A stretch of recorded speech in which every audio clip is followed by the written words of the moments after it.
this transition strip did not work. The epoxy does not seem to keep it down. So you can see here, I've got this cut here, which I could have sanded a little bit. But the point is when this has to go into this metal track. This strip lays on top of a metal track, and you really have to force it in there. You have to hammer it down, and as you go along, the edge of it starts to warp upward, which in turn wants to pull this upward, and that's why you'll see over here, we're peeling up from the floor. You probably noticed a little bit of it over, well, actually down here seemed to be okay, but since this one was the very end of it, this is where it's gonna be the worst. So what we're gonna do is pull this whole thing up and try again. So you can see the epoxy, gonna have to scrape all of that out. Then we'll take, yeah, you can see here the metal track is now on there. Didn't even, well, I mean, I suppose it sat okay, but it didn't even get in there entirely perfect. Unfortunately, the metal does warp because it's a thin aluminum, I guess. So we'll go at this with the scraper. Then we're going to lay these down, and thankfully there's already a chalk line on here, which we can kind of use as our guide. We'll put these down. We'll drill a bunch of holes in through here. We'll use pilot. We'll drill pilot holes. We'll kind of place these down. We actually have to overlap 2 of them. We'll place them down, drill some pilot holes, and then pull them out. And there are some anchors that we can use to actually drill into. So we'll drill the pilot holes, pull this away, expand the holes a little bit, plop those anchors into there, put this thing back on, and screw it down. And then once this is securely in place, we can hammer, we can feather the new set of these that I have bought, the reducers, and get that hammered down. And we have this area pretty well cleared. Gone at it with a chisel. Finally managed to get most of the epoxy up. There's a little bit that's under there, but kind of don't want to clean up the edge of this either. And yeah, ran the chop back over just to catch any dust. I have trimmed this edge. Now we are going to be doing sort of the overlap in the center, but that means I ideally want the track to be offset from where that overleaf is. So we're going to go ahead and put that in. Now what we have to do next is basically just take this thing and take this concrete drill, grab the narrowest hammer drill bit, and get some holes in here. And once we get those pilot holes in, we'll be able to go up a bit or two. These we do have these two screw anchors. They're honestly not that much bigger than the bits themselves, so we'll probably only have to go up a bit, maybe 2, and that should be enough of a hole. We can hammer that down in, and then put this thing down and actually screw it down. Another important thing to note about these hammer impact drills is that they have these sort of sidebars. So that means when you're drilling down, I don't know if you can see it, but yeah, so basically this will ensure that we don't drill deeper than we want to. We're just doing pilots, so let's give it a shot.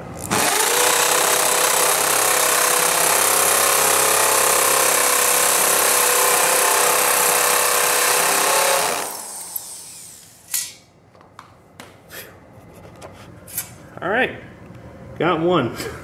I'm not quite sure that it's exactly, well, yeah, there we go. And I managed to actually kind of keep all the dust, I guess, above here, so that's nice.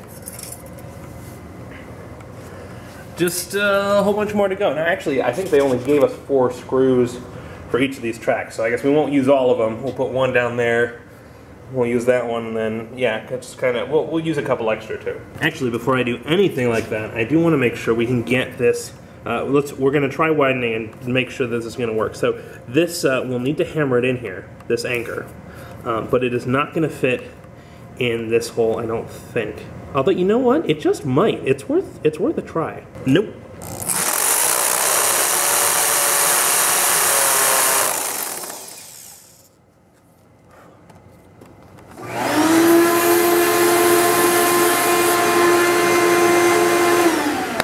There we go. I think that's the one. All right. Yeah, you can see that's already sitting. It's already got in there. It's not hole isn't quite deep enough, but that's that one will sit quite nice.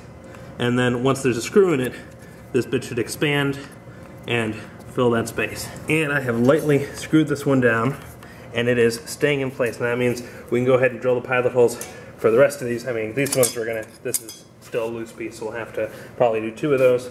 And yeah, I'll have to unscrew this because that bit is a little bit too fat to fit through these pre-drilled holes, and I don't really want to expand the gap. So, got a bit of work ahead of me. Alrighty, and then as we scan down here, you can see there's one in the corner, one right there, one right there, one right there, one right there, and one right there. Now, because, yeah, one of the track holes lines up like right here, and that's just not quite in reach of what I wanted. So we're going the second to last one. If this pulls up a little bit, well, I'll be sad, but we've already had this done with the epoxy, and I'm excited to have this done. So I'm going to get the track installed. And I have just hammered down this track. See, I've gotten a 45-degree cut here. It does pull this out a little bit. This is a little bit of a shoddy thing, but that's okay. Basically, just, you lay it on top, mallet it down, and that's all there is to it. Got the screws in on all these pieces, so now I just have to cut the other piece. Gonna cut the one end. No, we should be able to. And there we go. I've tried to sand it a little bit. The problem with sanding is, with laminate, it's not the same underneath where the seam is. What I could also do is just get a little bit of wood putty. The seam is really not too bad height-wise. It's maybe a little less than the thickness of my fingernail.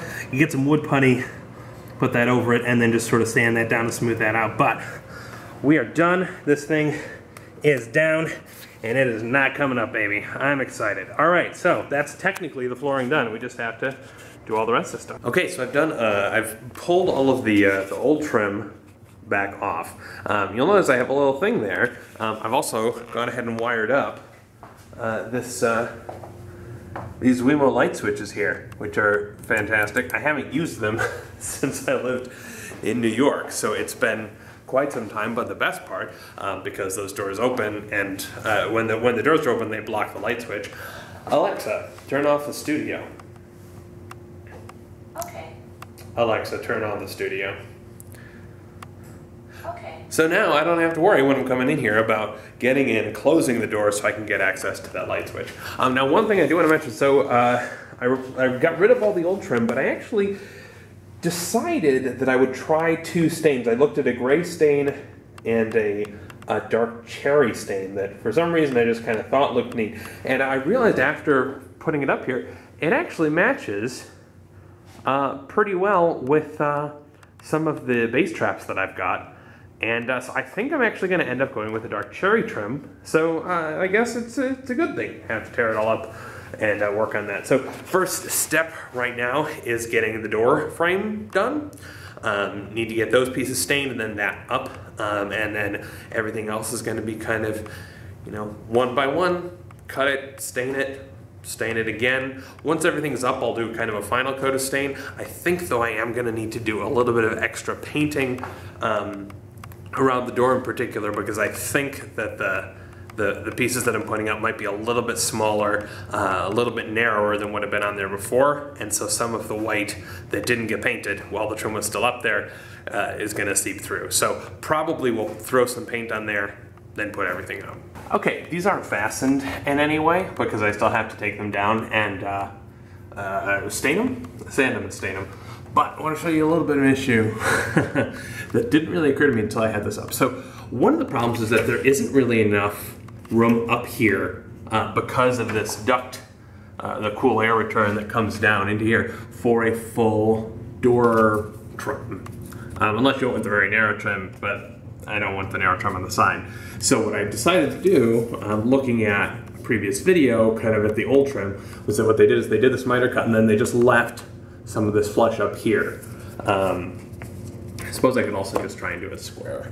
But a little bit of an issue that I didn't realize until I put this up here. I went ahead and just measured these side cuts. And then went ahead and cut this and just said, okay, well, we'll butt them up against. What I need to make sure to do though, if you ever have to rip a top piece of trim, rip the top piece of trim, then take the measurement on the side pieces based off of that top piece of trim. Yeah. So now I have to decide whether I can live with this or whether I should go ahead and buy two new side pieces, which I may just want to do, I don't know. And then can go ahead and just measure the height of the top piece and then cut from there upward. So Whoops. Okay, I have been hard at work sanding and staining. This is all still to be sanded, and this is finally done. All right, well, that's fine. You can see I did not do the best job here, but you know what? I'm just excited to get this stuff up. This is going to be the door frame. Hopefully, it won't be particularly noticeable anyway, but that is, I think on here I ended up trying to do 2 coats, which ended up just, I think, making things worse, and then 3 coats of polyurethane on top of that. We're going to, this of course is a ripped board, we're going to go ahead and put that up at the top of the door frame, and then line up the other 2 pieces to meet with it. It's not going to be a perfect end to things because these boards, I tried to cut them to exactly the right length, and I, regardless, you know, even just kind of going sliver by sliver and sliver, I still end up like probably about a 1/4 inch short. But you can see here, on this end, maybe you can see here, yeah, if I get out of the way that we're doing these joints is that they simply come up to here, instead of doing a full 45 degree. I mean, it's still 45 degrees. The reason for that is that way these are going to line up. So the actual joint is going to be off from there. Let me go ahead and put it up, and then we'll see what it looks like. All right, just to show you where we're at. If I hold this up kind of flush, oh man, the white balance is all sorts of wrong. Whatever. Yeah, if I hold this up, you can see this is, I mean, it's approximately flat, but we've got that much of a gap there. Also managed to bring that up a little bit. If I lift it up, then we'll have a gap on the floor. Although I feel like it's probably less noticeable there. But yeah, it's a little bit, and it's about the same on the other side. So I'm gonna work around it. Obviously this looks weird with the door not stained, but we'll have to worry about the door at a later point in time. And there we go. I've turned off the harsh camera light because, yeah, not the best. It's not particularly noticeable. I think we can stuff some putty up in there. Yeah, you can't even see it with the light this low. There's a little bit less of a gap here. This one actually lined up a little bit nicer. This hinge, there's it looks gross behind there. I don't know. We'll have to figure out some general fixes, but frame is up and stained. The door trim is up and stained. Now it's just a matter of sanding the rest of these and starting to cut these down and pop them up all the way along the wall for the second time. All right, I finally have a whole bunch of stained baseboards. They're actually looking really nice. The light isn't the best, but and then a whole bunch of stained quarter round. There we go. Yeah, it's slowly comes. I'm mixing light sources, which is why this is looking bad. Got first piece up here. Now it's just a matter of cutting the 45 degree coping angles and then using the coping saw to make things sit nice and flush. So I'm gonna get to it. So coping the joint is not a fun experience, but if you think about this, if we tried to lay 2 pieces, this is a 45 degree angle cut. If we try to lay another 45 degree angle cut, this is not gonna line up perfectly because this profile curves in a little bit. So what I've gotta do is get at this with this coping saw and basically cut all of this away so that this is gonna push in, oops, this will push in a little bit in this direction so that it will cover over the top.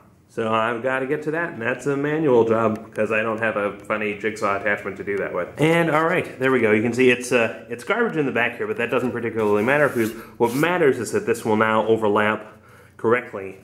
And yeah, could sand this down a little bit, but I think probably it's going to be easier to just go over with a little bit of touch-up stain once everything is up. Anyway, since I'll have to go over the screw holes presumably. So let's line it up and see how it looks. And here we go. Fingers crossed, fingers crossed. Whoops.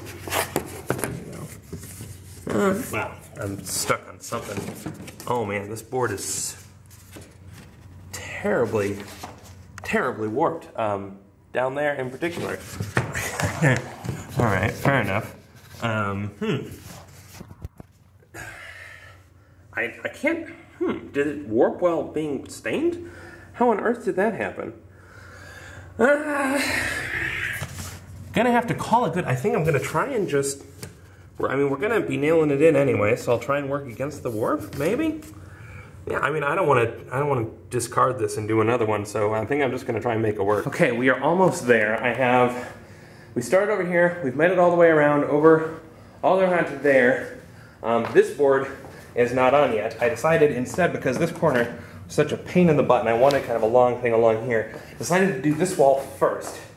That leaves us with these two pieces and then that wall over there. So we have 3 little wall faces to finish up. The problem is I had to discard one of the boards for being too warped. This one is a little bit warped, but I think I can make it work. But I really don't want to try and just measure, given those weird angles, I really don't want to measure and just hope. So I think as much as it'd be nice to do this back wall with just 1 board, I'm going to do it with 2. And I want to try and leave some of this. I think there's a way to do this such that if I take that long board, cut off just enough to cover this bit, it should mean that I can use the rest of it to cover almost all of that, which means I can use that spare board over here, and then we'll have just enough wood. I'm a board down, and I really don't want to go back to staining and putting polyurethane on top of it, because that'd just be obnoxious. We're close. I think we can do it. All right, it is done. We have door trim going all the way around the room. Definitely going to need to do some sanding and staining around these edges, just to make sure that they blend a little bit, but whew, I'm happy about this. I think I won't bother sanding and staining until I get the quarter round on, so that's all stuff I'm going to have to do next. But yeah, further than I got with the the laminate covered wood, so I'm excited. Okay, so this video is pretty overdue at this point, but we have made significant progress. The trim is finally up, which means I have things off of the baseboards. Just cleaned up in here, well, almost. Need to vacuum still, a bunch of sawdust and stuff because I need to cut up some scrap boards so I can throw them in the trash so I can, take them out to the outside trash and stuff. But we have the trim done. Not done, but it's all installed, which is fantastic news. Ended up going with a black cherry stain, which I really like. You can see some of these joints are particularly visible. This one is, that was pretty bad. But I'm gonna throw some wood filler on there and then throw some stain on there, and it may not be perfect, but it's gonna be pretty decent.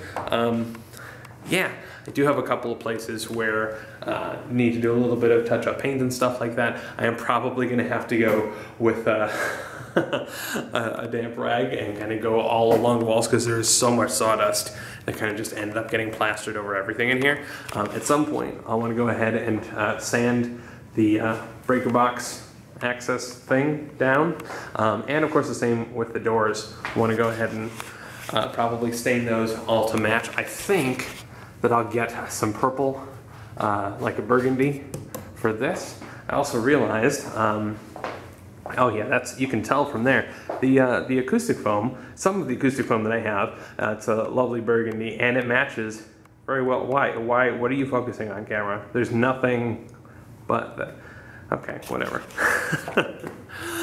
But yeah, point is, I am really excited to be, I don't want to say done, because it's not done. There's still, although I can be lazy about actually touching up the trim, because it's just me in here, so who cares? The only thing that is going to become something that I need to handle soonish, so I want to get some more of the acoustic foam kind of up in corners. Some of these corners I can't quite manage, like this one. The door pretty much takes up this entire area when it's open, and I don't really want to. I mean, maybe I don't care. How often do I need to open this door all the way? Not very often. Obviously lighting and stuff in here, I'll have to sort that out. I have I try to get everything out of here so that tomorrow when I can vacuum and stuff, it's all in a good spot. The big thing though is I do think I don't like the white tiles. Eventually, not right away, eventually I'll probably replace those with a lighter gray than the walls because I don't want it to get too dark and feel like the ceiling is kind of coming in.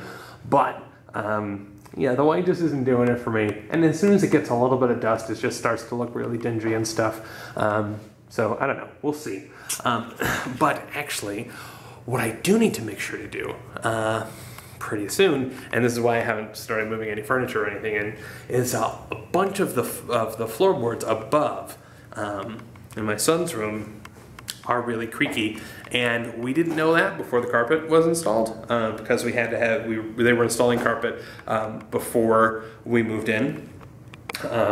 So don't want to tear up the carpet and then fix it, nail down the floorboards and whatnot, but should be able to get access to them from below. But that also means once I've taken these down, I should be able to put some acoustic insulation up there. I should be able to put some rock wool up between all of the joists and significantly cut down on the amount of noise that is going to escape up into the kids' room. It's really important. If I'm going to be down here recording stuff or doing things or whatever, I don't want to be waking the kid up in the middle of the night, because I mean, who does that hurt? Everyone hurts when the kid wakes up in the middle of the night. But yeah, I'm very excited. This floor seems to have turned out really well. It's and the trim is looking nice. I'm pleased with how it turned out. I like the paint. This is all fantastic. So I'm gonna call that an end to this episode of Let's Make a Studio. Is that the series that we're doing? When did we start this? I mean, it's been months and months. It's crazy. But we'll call that. I think in the next episode we'll see what's between the ceiling joists, install some rock wool, and once I can put all the ceiling stuff back up and say, all right, I'm not gonna mess with it too much, then we can actually start getting the whisper room installed, which is gonna be incredibly exciting, for me at least, and hopefully for you too. But that's gonna do it for me, and I will see you next time. Cheers.